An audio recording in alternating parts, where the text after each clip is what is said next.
আন্তর্জাতিক বাণিজ্য মেলা যখন শুরু হয়েছে প্রথম দিকে দু একবার যাওয়ার সুযোগ হয়েছিল। বেশ ফুর্তি লাগে, মজা লাগে দেখতে। নামটা হলো আন্তর্জাতিক বাণিজ্য মেলা, 3টা শব্দ। কারো কারো পছন্দ আন্তর্জাতিকের দিকে, খেয়াল ওদিকে, কারো কারো মনোযোগ বাণিজ্যের দিকে, আর কারো খেয়াল মেলার দিকে। আমি মেলার দিকে।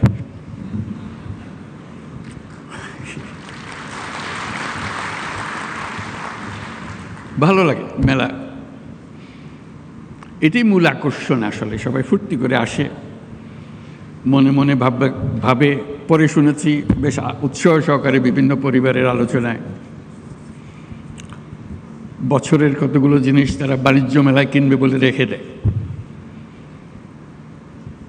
আমার কিছু অবাক লাগে, সারা বছরের পরিকল্পনা বাণিজ্য মেলায় কিনবে গেল।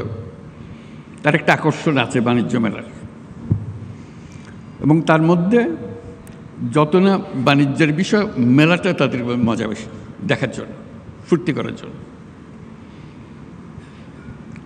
আমিও মেলার দিকে এই জন্য যে এটা একটা মস্ত বড় সুযোগ। মানুষ যেহেতু আকৃষ্ট হয়, তার কাছে কথাগুলো তুলে ধরা, তার চিন্তার মধ্যে ঢুকিয়ে দেওয়া, এই সুযোগটা এই মেলা আমাদেরকে দেয়। আমি এই জন্য বলছি এটা সুযোগ। আমরা ব্যবসা বাণিজ্য করি, টাকা পয়সা রোজগার করি, বাণিজ্য করি, আন্তর্জাতিক বাণিজ্য করি, দেশের উপকার হয়, সব কিছু ভালো কথা। কিন্তু তার চাইতে বড় কথা হলো মানুষের মনের মধ্যে কি ক্রিয়া প্রতিক্রিয়া হয়, সেটা তার চিন্তার ভেতরে আমরা কি ঢুকিয়ে দিতে পারি, সে কি জিনিসটা সে গ্রহণ করে, সেটা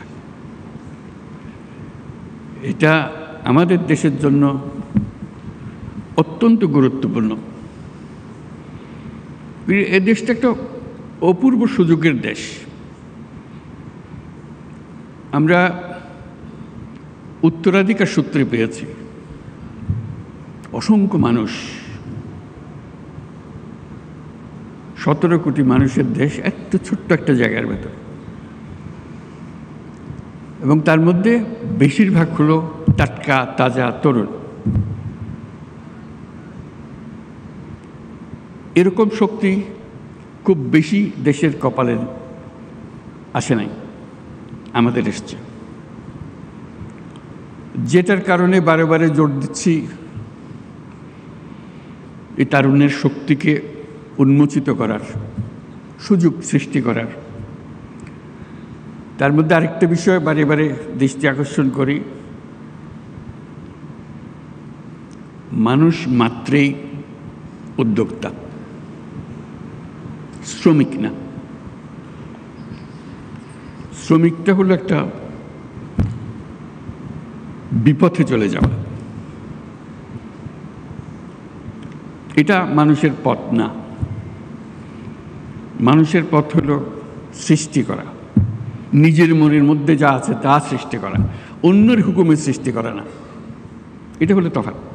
একটা হলো অন্যের হুকুমে, একটা হলো নিজের উদ্যোগে, নিজের চিন্তায়, নিজের ভাবনায়, নিজের ফুর্তিতে। এই মেলা আমাদেরকে আবার সেই সৃষ্টির সুরসুরিটা দেয়। এই মেলা একটা সুযোগ দেয় একজনেরটা দেখে আরেকজনের মাথায় সুরসুরি দেওয়া। এই সুযোগটা যেন আমরা গ্রহণ করতে পারি। আমার মনে মনে যে মেলার ছক, সেটা হলো এগুলো তো থাকবেই, তার সঙ্গে আরও অনেক জিনিস থাকতে পারে। এটা এক্ষুনি করতে হবে তা না, তো চিন্তাটা আমরা করতে পারি। তরুণদের একাংশ বাণিজ্য মেলাতে, এটা তাদেরই অংশ। এখানে 25 বছরের পরে নিচে হইতে হবে এরকম কিছু একটা শর্ত দিয়ে দেওয়া, যারা 25 বছরের নিচে তারা এখানে আসবে। এখানে তারা দেখাতে পারবে তাদের কি করে তারা। আমরা যদি খুঁজি অবাক কেন, অসংখ্য রকমের কাজ করে তরুণরা, কিন্তু কোথাও স্বীকৃতি নাই, সরকারি স্বীকৃতি নাই, অন্য ব্যবসায়ী মহলে স্বীকৃতি নাই, কিন্তু তারা অনেক জিনিস করে, ছোট ছোট ছোট ছোট জিনিস করে। এবং তরুণ বলতে আমি শুধু ছেলে তরুণদের কথা বলছি না, মেয়ে তরুণ, অসংখ্য কাজ। আপনাদের জানা আছে, আপনাদের প্রত্যেকে জানেন কে কী করে। ঘরে বসে শাড়ি বিক্রি করে, সে কোথাও জানে বাড়িতেই কিছু না, কিন্তু তার ক্রেতা বহু জায়গায়।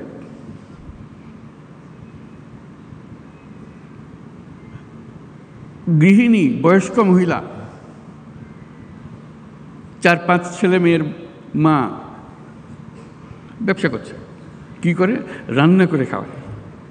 অর্ডারটা 3 দিন আগে দিতে হয়, কী কী চান, কী কী জিনিস, ঠিক রান্না করে আপনার বাড়িতে পৌঁছে দিচ্ছে। কোনো স্বীকৃতি নাই। তার মধ্যে একাংশ থাকবে শুধু এদেরকে দেখানো,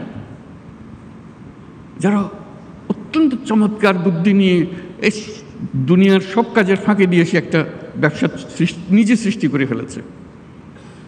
এটা দেখানো এই জন্য দরকার, ওই যে বললাম সুরসুরি, এটা দেখার পরে প্রত্যেকের মাথায় সুরসুরি আসবে, আরে আমি তো ইচ্ছে সুন্দর করে করতে পারি, আমিও তো একটা করতে পারি। মেলার উদ্দেশ্য হলো সুরসুরি দেওয়া, বিশেষ করে এই তরুণীদের মাথার মধ্যে সুরসুরি দেওয়া। আমি তরুণদের একাংশের কথা বললাম, যে একটা অংশ হবে তরুণদের হবে, হোক, তার মধ্যে মেয়েদের একটা অংশ হবে, তরুণীদের একটা অংশ হবে, যাতে তারাই ফুর্তি করে দেখে কি করছে তারা, কত রকমের কথা। তারা ছেলেদেরটাও দেখবে, ছেলেরা মেয়েদেরটা দেখবে, দেখে আরও বুদ্ধি বের হবে। বুদ্ধিতে ঘষা দিলে অনেক বুদ্ধি বের হয়। কাজে সেই সুযোগ সৃষ্টি করা। আপনি বলতে পারেন যে এত লক্ষ লক্ষ ছেলে মেয়ে সারা দেশে করছে, আমরা কয়জনকে জায়গা দেবো এই মেলাতে? এটাও কোনো সমস্যা না। এই মেলার প্রস্তুতি সারা বছর ধরে চলবে, জেলায় জেলায়, উপজেলায় উপজেলায় বাছাই করা কে ফাইনাল মেলাতে জায়গা পাবে, কার বুদ্ধি সবচেয়ে বেশি, এই উপজেলাতে কার বুদ্ধি বেশি। আমি উপজেলাতে বলছি বলতে ওরা কি করবে, অবাক কাণ্ড করে।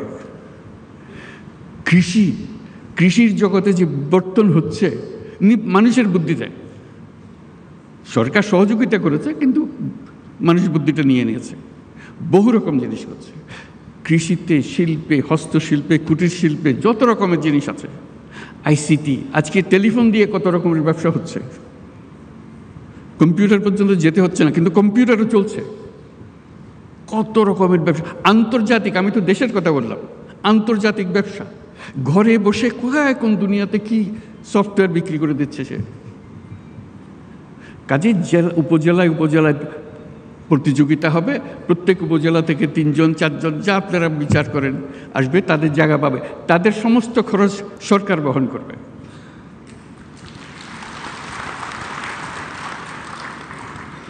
কারণ তারা তো আমাদের পথ প্রদর্শক, তারা জাতিকে পথ প্রদর্শন করবে, দুনিয়াকে পথ প্রদর্শন করবে। এই যেগুলো এখানে আসবে শুধু সেটা বাংলাদেশের সেরা না, তারা দেখবেন যে অনেকে দুনিয়ার সেরা হয়ে গেছে।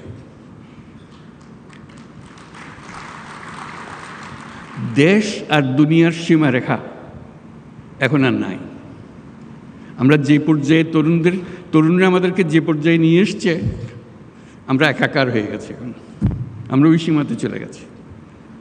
কাজে সেই সীমাতে আমাদেরকে সেই তরুণরা, তখন এটা আন্তর্জাতিক হবে, আন্তর্জাতিক তরুণরা দেখতে আসবে বাংলাদেশের তরুণরা কী করছে, বাংলাদেশের তরুণরা কী করছে, বুদ্ধি নিতে আসবে, শিখতে আসবে, উৎসাহ নিতে আসবে, জয়েন্ট ভেঞ্চার করতে আসবে।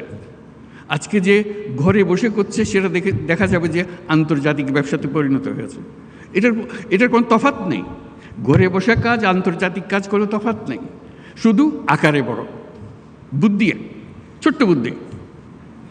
একবার যদি বুদ্ধিটা খেটে যায় তাহলে এটা সারা দুনিয়ার জন্য খেটে গেল। উবার ধরেন একটা বুদ্ধি, এটার জন্য দুনিয়া লাগে না তো, একজন হলেই হয়ে যায়, কিন্তু যেই একজনে কাজ করেছে এটা সারা দুনিয়াতে কাজে লেগে গেছে, বিরাট কোম্পানি হয়ে গেছে। কাজে এই যে কাজটা করছে সে ছোট্ট একটা জায়গায়, আপনি তার ছোট ছোট জায়গা বন্টন করে দেন, সে শুধু দেখাবে, বোঝাবে কি, কত বিনিয়োগকারী আসবে তার কাছে, বল চলেন আমরা সঙ্গে ব্যবসা করি। এই তো মেলার উদ্দেশ্য, যোগাযোগটা করে দেওয়া, খাপে খাপে মিলিয়ে দেওয়া। তা আমরা সেরকমভাবে তরুণ তরুণীদের করতে পারি, বয়স্কদের করতে পারি, যারা আমরা বলছি রিটায়ার্ড, একটা শব্দ বলি, আমি বলছি রিটায়ার্ড বলে কোনো শব্দ নাই, পুরো শব্দটাকে আমরা রিটায়ারমেন্টে পাঠিয়ে দিলে ভালো হয়।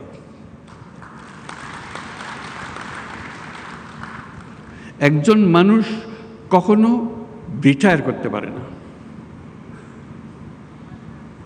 সে মৃত্যু পর্যন্ত সচল সজাগ কর্মঠ, তার আগে সে থামে না। কিন্তু আমরা একটা বয়স নির্ধারণ করেছি, এত বছর হলে তুমি রিটায়ার, তারপর বলছি আমার তো কাজের না, আমার তো রিটায়ার হয়ে গেছে। জোর করে মানুষ একটাকে অচল করে দিল, বেকল করে দিল, শব্দ একটা আবিষ্কার করে। আমি এই শব্দটাকে ডিকশনারি থেকে বের করে দিতে হবে। আপনি বলেন 70 বছর, 80 বছর, 90 বছর, কী অসুবিধা আছে? যতক্ষণ পর্যন্ত আমি চিন্তা করতে পারি, কাজ করতে পারি, বুদ্ধি দিতে পারি, আমি তো সচল, আমি মানুষ। তো কাজেই তরুণরা যেরকম কাজ করবে, বয়স্করাও কাজ করবে। তাদের জন্য একটা আলাদা এলাকা, বয়স্কদের জন্য, যেটা 60 ঊর্ধ্ব 70 ঊর্ধ্বরা কী কী কাজ করছে, কী কী জিনিস করে ফেলছে, তারা করছে। কাজেই ওই যে বললাম, উপজেলায় উপজেলায় হবে, প্রতিযোগিতা হবে এবং তাদের চিহ্নিত করা হবে, যারা আসছে তাদের তালিকা হবে, তাদের জীবনী ছাপা হবে, তারা কি করছে। তারপর তাদের দেখতে আসবে সবাই, দলে দলে আসবে, সারা দেশ জুড়ে আসবে, বিদেশ থেকে আসবে, কে কি করছে। আপনাদের বহু ঘটনা জানা আছে, আমার বলার দরকার নেই। কাজে ওইটাই হবে মেলা, যেটা বাংলাদেশের মানুষকে সব, এই যে বাচ্চা স্কুলে যাচ্ছে সেও বলে যে ওটা দেখে এসে মা আমি ওটা পারবো, আমি এর চেয়ে ভালো পারবো। সে ক্লাস 7-এর ছাত্রী, সে ক্লাস 7-এর ছাত্র, তার মাথায় বুদ্ধি এসছে, করুক না, অসুবিধা কি। বুদ্ধির জন্য তো বয়সের দরকার নেই, বুদ্ধি আলাদা এক জিনিস। সে 100 বর্ষ বয়সী মানুষের কাছ থেকে আসতে পারে, 5 বছরের বাচ্চা থেকেও আসতে পারে, আসুক না। এইগুলো দেওয়াটাই হলো এই মেলা। কাজে আমরা এই মেলা আজকে আমরা দেখব, মেলা আমাদের উৎসাহিত করবে, কিন্তু ভবিষ্যতের মেলা সারা দেশ জুড়ে হবে, জায়গায় জায়গায় হবে। এবং এটা হলো চূড়ান্ত মেলা, সবাই আসবে, দেখতে আসবে, বুঝতে আসবে, শিখতে আসবে, বিনিয়োগ করতে আসবে। এখানে যারা দেখতে আসবে তাদের অর্ধেকাংশ হলো যারা বিনিয়োগ করতে চায়, সঙ্গী খুঁজতেছে, কোন ব্যবসাটা সে ধরবে, কোন ব্যবসাটাকে নিয়ে সে এগিয়ে যাবে। বুদ্ধিটা তো বিরাট সম্পদ, টাকার চাইতে অনেক বড় জিনিস। টাকা তো বুদ্ধির পিছিয়ে পিছিয়ে দৌড়বে। আমরা এখন বলছি টাকা নেই, টাকা নেই, টাকা নেই তো বিষয় না, বুদ্ধি নেই, বুদ্ধি নেই বলতে পারেন। কেন বুদ্ধি থাকবে না আমাদের? বুদ্ধি থাকলেই টাকা। কাজে আমরা চাই আমাদের তরুণ তরুণী, বয়স্কা যত আছে, সবাই তার এই যে স্বতঃস্ফূর্ত উদ্যোক্তা হবার শক্তি, সেটাকে এগিয়ে এই অনুষ্ঠানের মাধ্যমে, মেলার মাধ্যমে আমরা এগিয়ে নিতে পারি। সেগুলো পরবর্তীতে স্কুলে কলেজে পাঠ্য হবে, কে কী করেছে, কি ওদেরকে উদ্বুদ্ধ করার জন্য তারা তাতেও সেটা করে। তাহলে এই মেলা সবার জীবনে একটা বড় রকমের প্রভাব রেখে যাবে আমাদের জন্য। তো সেই উদ্দেশ্যে আজকে এই মেলা আমরা সূত্রপাত করলাম। ভবিষ্যতে আমরা কিভাবে করব, আপনারা সবাই মিলে এর সঙ্গে আপনাদের বুদ্ধি যোগ করুন। আমি তো কয়েকটা কথা বললাম, আমার বুদ্ধিতে যা কুলিয়েছে, সবার বুদ্ধি একত্র করলে এটা মহাবুদ্ধিতে পরিণত হবে। আমাদের দেশ, আমাদের মানুষই তো দেশ বলে তার কিছু নাই। আমাদের মানুষ তার নিজের দেশ নিজে সৃষ্টি করবে, উৎসাহ করে, শক্ত হয়ে দাঁড়াবে দুনিয়ার সামনে। দেখো তোমাদের জন্য আমরা কত রকমের উদাহরণ সৃষ্টি করে দিলাম। তো সেটার জন্য আজকে আমরা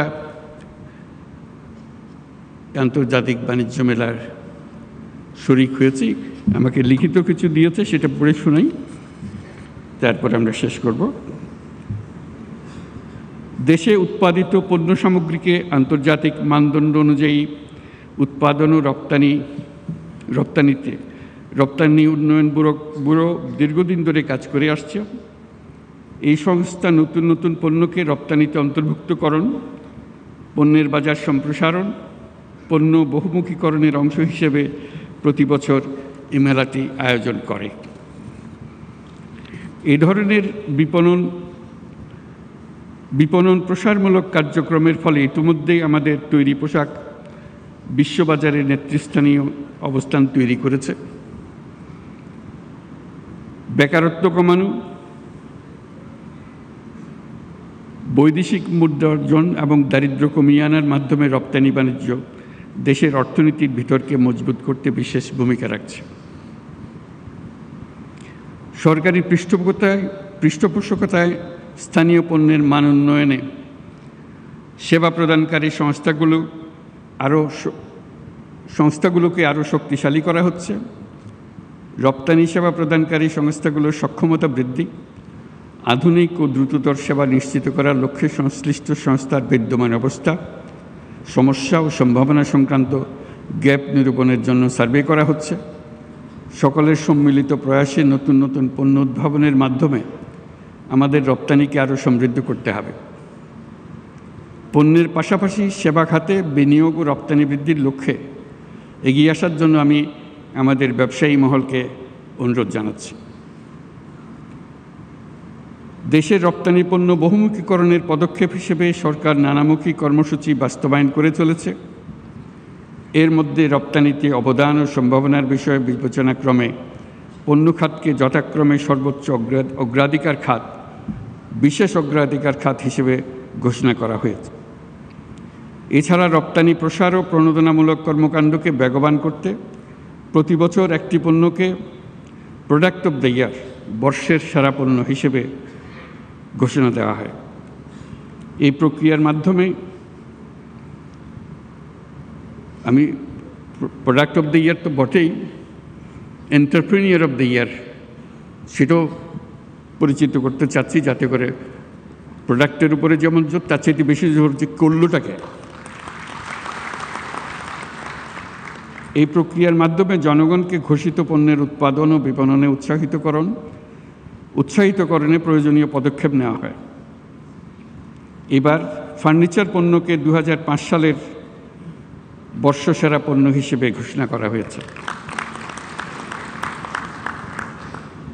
বাংলাদেশে উৎপাদিত ও প্রক্রিয়াকৃত পণ্য ও সেবা সামগ্রীকে বহির্বিশ্বে রপ্তানির পথ সুগম করার লক্ষ্যে আয়োজিত 29তম ঢাকা আন্তর্জাতিক বাণিজ্য মেলার সাথে সম্পৃক্ত বাণিজ্য মন্ত্রণালয় এবং রপ্তানি উন্নয়ন ব্যুরো সহ সকল মন্ত্রণালয় ও সংস্থাকে আমি আন্তরিক ধন্যবাদ জানাচ্ছি।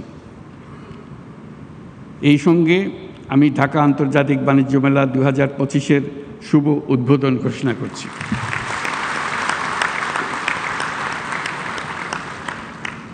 ঢাকা আন্তর্জাতিক বাণিজ্য মেলার সঙ্গে সংশ্লিষ্ট সকলকে আমার শুভকামনা। আশা করি এবারের মেলার সার্বিক সাফল্য অর্জন করবে। আপনারা সবাই ভালো থাকবেন। সবাইকে ধন্যবাদ। আসসালামু আলাইকুম।